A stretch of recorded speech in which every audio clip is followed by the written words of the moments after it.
Parliament బీజేపీకి బ్రహ్మరథం పట్టారు బీజేపీ అభ్యర్థి రఘునందన్ రావు. కాంగ్రెస్ అభ్యర్థి నీలం మధుపై 39,139 ఓట్ల మెజార్టీతో రఘునందన్ రావు గెలుపొందారు. మెదక్ పార్లమెంట్లో కాషాయ జెండా ఎగురవేశారు.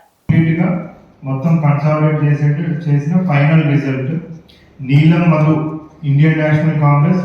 4,32,078 ఓట్స్, గోడపట్ల ఈశ్వర్ బహుజన్ సమాజ్ పార్టీ 7,000.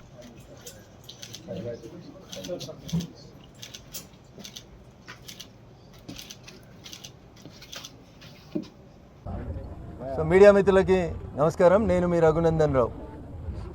భారతీయ జనతా పార్టీ గౌరవనీయులు నరేంద్ర మోడీ గారి నాయకత్వంలో భారతీయ జనతా పార్టీ జాతీయ అధ్యక్షులు గౌరవనీయులు నడ్డా గారు, అమిత్ షా గారు, కేంద్ర నాయకత్వం నాపైన అచంచలమైనటువంటి విశ్వాసంతో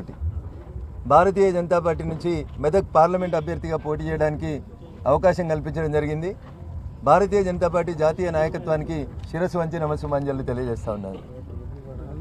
2001 ఏప్రిల్ 27వ తారీఖు రోజు రాజకీయాల్లోకి అడుగుపెట్టినటి నుంచి ఈ రోజు వరకు పేద ప్రజల గొంతుకగా మెదక్ జిల్లా సమస్యలే నా ఎజెండాగా దాదాపు 23 సంవత్సరాలుగా ఈ జిల్లాలో ఎక్కడ ఎవరికి ఎప్పుడు సమస్య వచ్చినా పేద ప్రజల గొంతుకగా నిలబడేందుకు ప్రయత్నించిన నన్ను ఇంత గొప్ప పరిస్థితులలో ఇంత గొప్పగా ఆశీర్వదించినటువంటి మెదక్ పార్లమెంట్ నియోజకవర్గ ఓటర్ మహాశయులకి నా గెలుపు కోసం అనునిత్యం సూర్యుడు బగబగ మండుతుంటే కూడా సూర్యునితో పోటీపడి రగన్న గెలిస్తే నేను గెలిచినట్టని నమ్మి ఇక్కడ ఎవరు మాకు శాసనసభ్యులు లేకున్నా ఒక మాజీ ముఖ్యమంత్రి,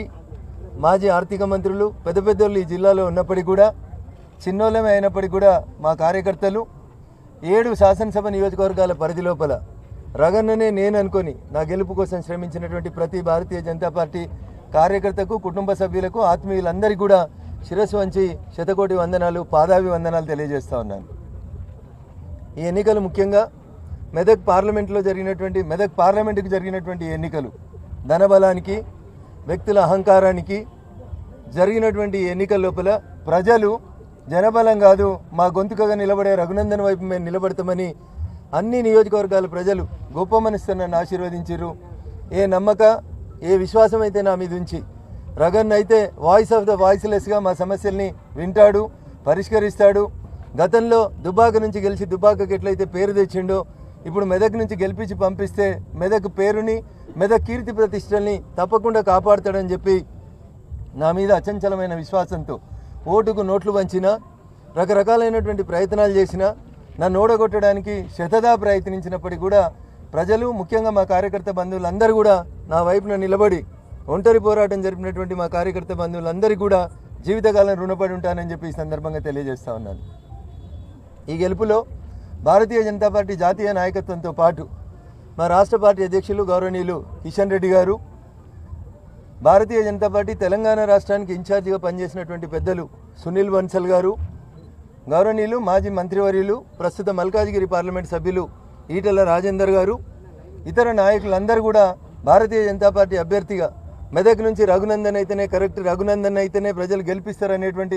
అచంచల విశ్వాసంతో అనేక ఆటుపోట్లు, ఇబ్బందులు వచ్చినప్పటికీ కూడా టెంపరీగా వచ్చినటువంటి అన్ని హర్డిల్స్ని దాటవేస్తూ కేంద్ర నాయకత్వాన్ని ఒప్పించి నా మీద ఈ విశ్వాసం ఉంచి నాకు టికెట్ ఇప్పించినటువంటి ప్రతి ఒక్కరికి కూడా ఆ దిశగా అడుగులేసి నాకు సహకరించినటువంటి ప్రతి ఒక్కరికి కూడా మరొకసారి నమస్సుమాంజలు తెలియజేస్తూ ఉన్నాను.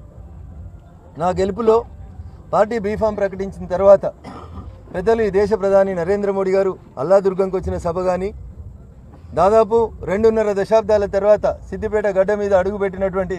అభినవ సర్దార్ వల్లభాయ్ పటేల్ కేంద్ర హోంశాఖ మంత్రివర్యులు గౌరవనీయులు అమిత్ షా గారి దగ్గర నుంచి మొదలుకొంటే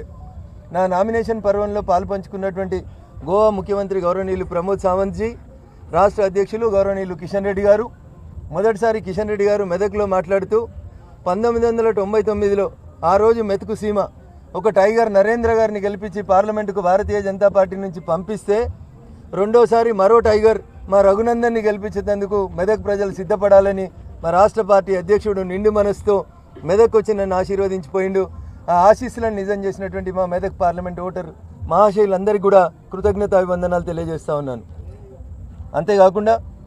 తమిళనాడు భారతీయ జనతా పార్టీ అధ్యక్షులు పెద్దలు అన్నామలై గారు, గౌరవనీయులు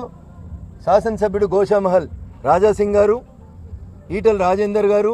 ఇట్లా అనేక మంది పెద్దలు రాష్ట్ర పార్టీ నుంచి వచ్చిన ఎన్నికల ప్రచార పర్వంలో పాల్గొని ప్రతి నియోజకవర్గం